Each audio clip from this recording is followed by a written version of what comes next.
Hello students, welcome to Rana classes.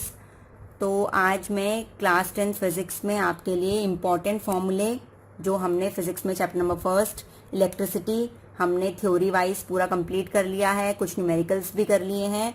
तो उसके important फॉर्मूले दैट मीन्स पूरे चैप्टर के फॉर्मूले इकट्ठे करके लाई हूँ और साथ ही उनकी यूनिट्स, एसआई यूनिट जो कि बहुत ही इंपॉर्टेंट होती है एग्जाम में, 1 मार्क्स का क्वेश्चन इससे आता ही आता है। और कई बार फॉर्मूले इसलिए ज़रूरत होते हैं क्योंकि इसमें हमारे पास न्यूमेरिकल्स ज़रूर आते हैं और कई बार फॉर्मूले डायरेक्ट पूछ लिए जाते हैं कि इनमें से कौन सा फॉर्मूला पावर का है, क्योंकि हमारे पास ऑप्शनल क्वेश्चंस भी आते हैं। तो एमसीक्यू में भी फॉर्मूले को याद रखना आपको बहुत ज़रूरी है। तो हम स्टार्ट करते हैं। हमारे पास सबसे पहला है करंट। करंट हमने पढ़ा था rate of flow of charge. तो I is equals to Q upon T. Current की जो हमारी एसआई यूनिट होती है वो एम्पियर होती है, चार्ज की कूलम होती है और टाइम का तो आपको पता ही है, सेकंड होती है। नेक्स्ट है पोटेंशियल डिफरेंस। पोटेंशियल डिफरेंस क्या होता है? चार्ज के ऊपर काम करना। दैट मीन्स पोटेंशियल डिफरेंस क्या होता है हमारे पास? Work done in moving a charge from one point to another. तो वर्क डन अपॉन में क्यू, ये V का हमारे पास फॉर्मूला होता है। पोटेंशियल डिफरेंस की हमारी यूनिट होती है वोल्ट। ये सारी एसआई यूनिट है। वर्क डन की एसआई यूनिट होती है जूल। उसके बाद हमारे पास आता है ओम्स लॉ। तो ओम्स लॉ हमारे पास V is equals to I R होता है और V और I की मैं पहले बता चुकी हूँ यूनिट्स। तो अब रेजिस्टेंस की यूनिट क्या होती है? ओम। और साथ साथ में ये इनके डिनोशन है कि किससे हम इनको डिनोट करते हैं। अब नेक्स्ट फॉर्मूला है हमारा रेजिस्टेंस का, फैक्टर्स अफेक्टिंग रेजिस्टेंस। उससे रिलेटेड हमारा फॉर्मूला है R is equals to rho L by A. Rho resistivity होती है जिसका हमारे पास एसआई यूनिट ओम मीटर होती है। लेंथ की यूनिट आपको पता ही है मीटर और एरिया की मीटर स्क्वायर। जब रेजिस्टर सीरीज में होते हैं तो जितने भी रेजिस्टर सीरीज में होंगे, 3, 4, 5 जितने भी होंगे, तो उन पूरे सर्किट का रेजिस्टेंस RS जो total resistance in the circuit होता है वो उन सब इंडिविजुअल रेजिस्टेंस का क्या होता है? Direct sum.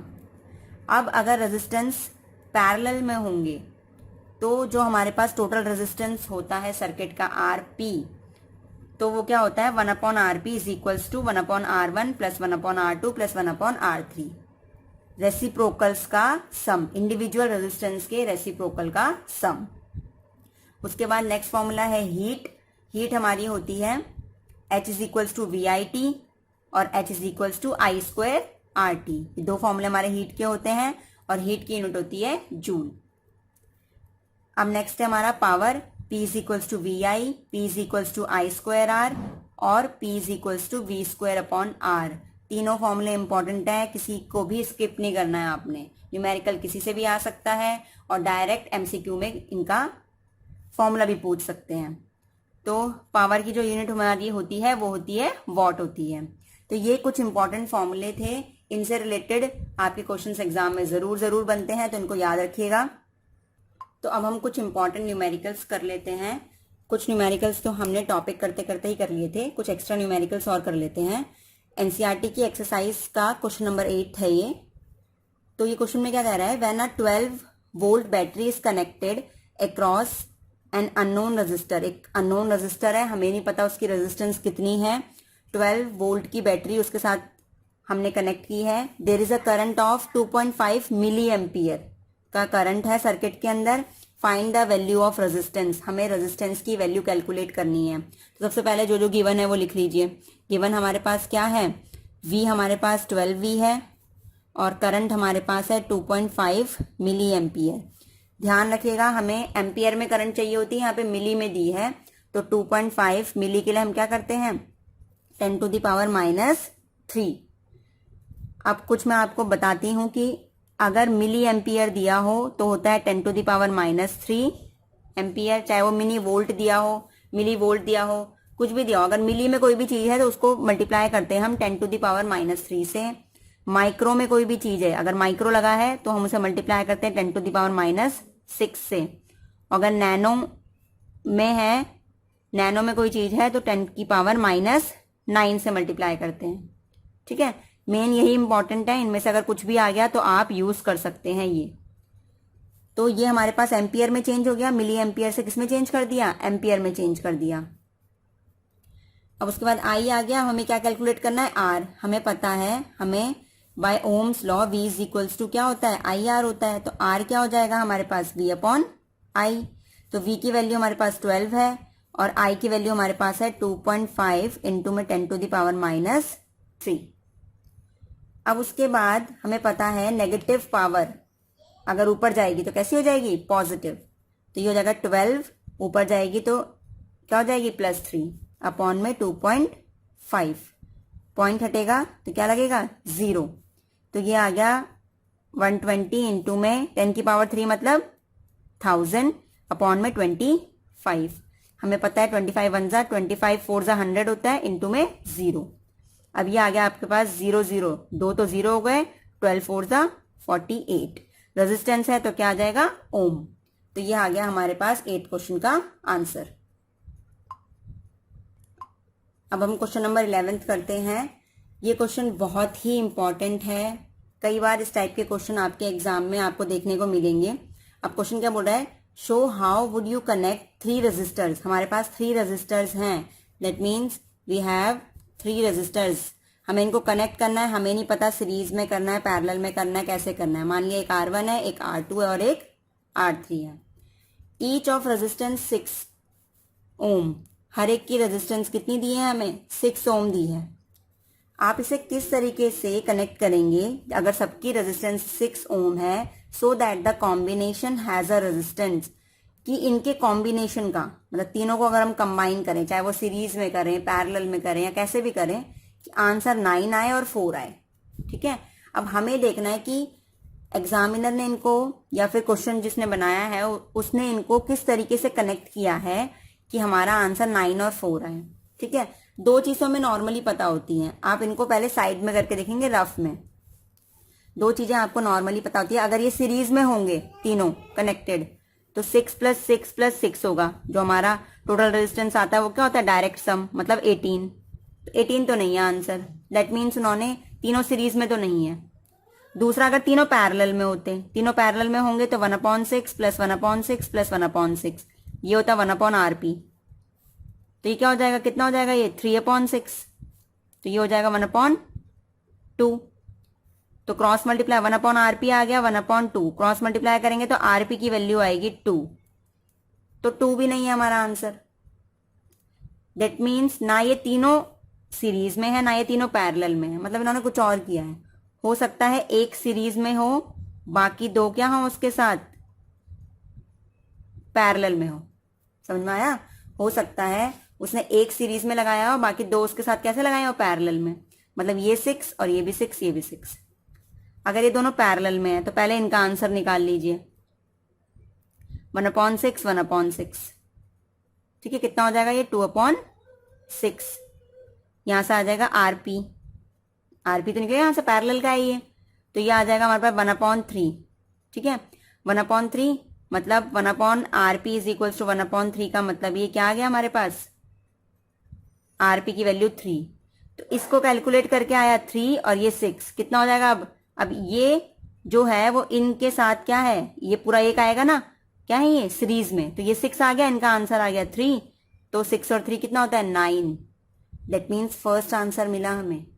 ये आपको इस तरीके से सोचना है एग्जाम में। मैं चाहती थी आपको डायरेक्ट बता देती कि भाई इन्होंने जो पहला वाला है वो एक सीरीज में उसके साथ 2 पैरेलल में लगाए हैं, बट आपको एग्जाम में क्या करना पड़ेगा, हिट एंड ट्रायल से देखना पड़ेगा ना कि कैसे लगाए हैं उसने।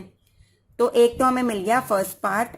तो फर्स्ट पार्ट क्या है हमारा, कि उसने एक तो लगाया है सीरीज में, बाकी 2 पैरेलल के साथ। ठीक है, इस तरीके से कनेक्ट किया है, इन दोनों को पैरेलल लगा दिया और उसके साथ इसको किस में लगा दिया, सीरीज में। ये हमारा R1 है, ये R2 है और ये R3। ठीक है, अब हम कैसे निकालेंगे, इन दोनों का कॉम्बिनेशन हम ले लेते हैं R2 एंड R3। ठीक है, हमने कंबाइन किए इन पैरेलल, कॉम्बिनेशन हमारा RP होगा तो 1/RP हम क्या लिखेंगे, 1/R2 प्लस में 1/R3।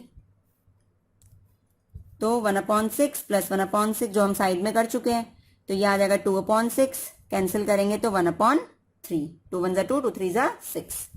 तो 1/RP की वैल्यू आ गई 1/3।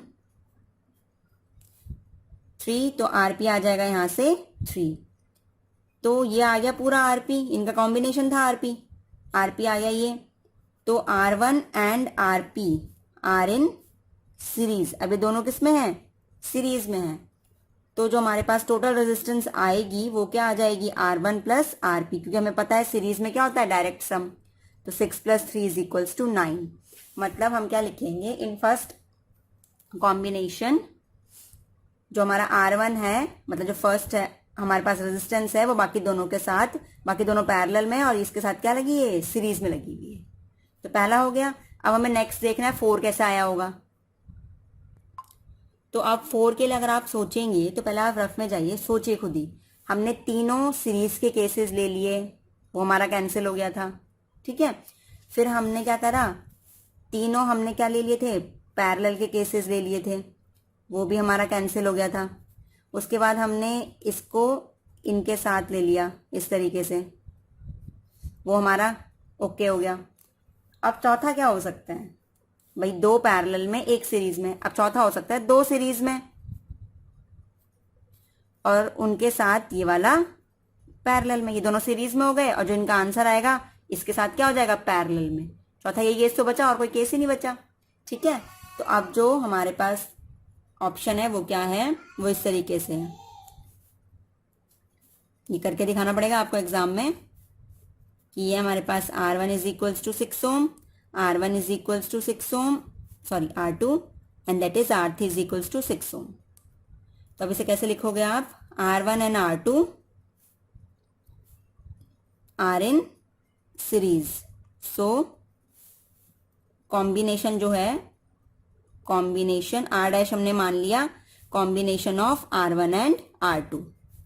सीरीज में क्या होता है? डायरेक्ट सम हो जाता है। तो 6 + 6 क्या हो जाएगा हमारे पास? 12 ओम, ठीक है। अब उसके बाद हम लिखेंगे जो ये R' आया यहाँ से, R' एंड R3, ये पूरा R' और यहाँ से R3, ये क्या है आपस में? Are in parallel. ये आपस में कैसे हैं? पैरेलल में है। पैरेलल में है तो क्या हो जाएगा? इनका हमने R" मान लिया, इनका रिजल्टेंट। तो ये लिखोगे आप कॉम्बिनेशन, किस किस का कॉम्बिनेशन है ये? R' and R3।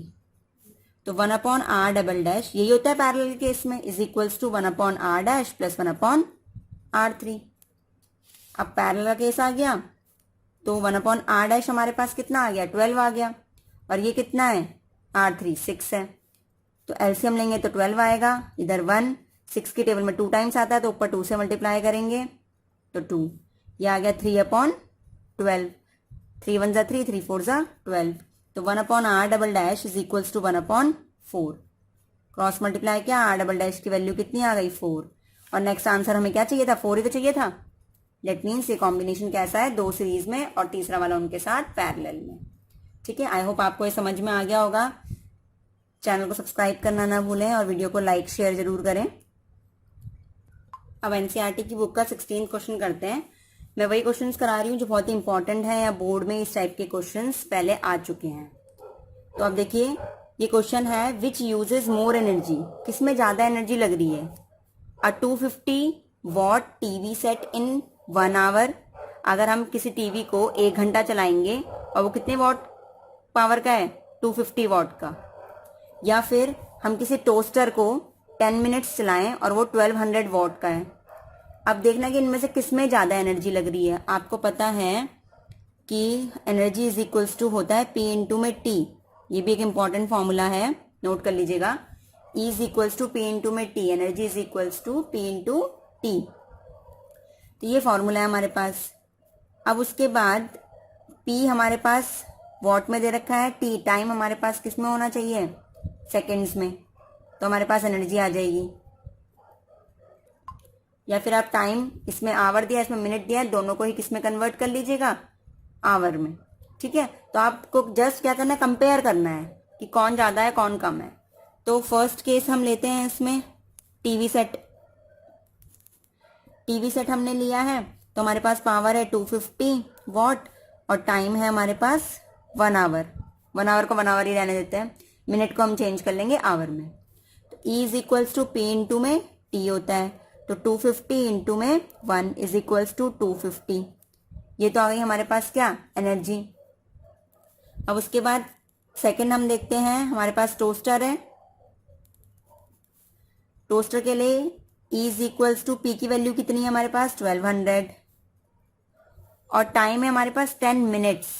अब मिनट्स को आवर में चेंज करने के लिए क्या करते हैं, 60 से डिवाइड। ये तो आपको पता ही होगा, क्योंकि 1 hour is equals to 60 minute. अगर आवर को मिनट में चेंज करेंगे तो 60 से मल्टीप्लाई करेंगे, अगर मिनट को आवर में चेंज करेंगे तो 60 से डिवाइड। हम यहाँ पर 10 मिनट्स को आवर में चेंज कर रहे हैं तो 60 से डिवाइड कर दिया, ये कैंसिल हो गया। 6 1 6, 6 2 12, 0 0, ये आ गया 200। एनर्जी हमारी किसमें होती है, जूल में। तो अब हमें दिख रहा है भाई यहाँ पे एनर्जी आ रही है 250, यहाँ पे एनर्जी आ रही है हमारी 200। दैट मीन्स जो टीवी सेट था वो ज्यादा एनर्जी का है, यूजेस मोर एनर्जी। तो TV set uses more energy. अब बच्चे क्या करते हैं, इसमें देखा कि ये तो ज्यादा पावर खा रहा है, 1200 वॉट, इसको लगा जाते हैं। भले ये 1200 वॉट खा रहा है बट 10 मिनट्स के लिए चल रहा है, और ये 1 घंटे के लिए चल रहा है 250 वॉट। ठीक है, तो ये हमारे पास 16th क्वेश्चन हो गया। तो आज हम इस वीडियो को यहीं तक रखते हैं। हमने चैप्टर फर्स्ट इलेक्ट्रिसिटी फिजिक्स का कंप्लीट कर लिया है। नेक्स्ट वीडियो मैं केमिस्ट्री के ऊपर बनाऊंगी, केमिस्ट्री का फर्स्ट चैप्टर पढ़ाऊंगी आपको। तो अगर ये वीडियो पसंद आ रही है तो चैनल को सब्सक्राइब करें और साथ ही वीडियो को शेयर करें।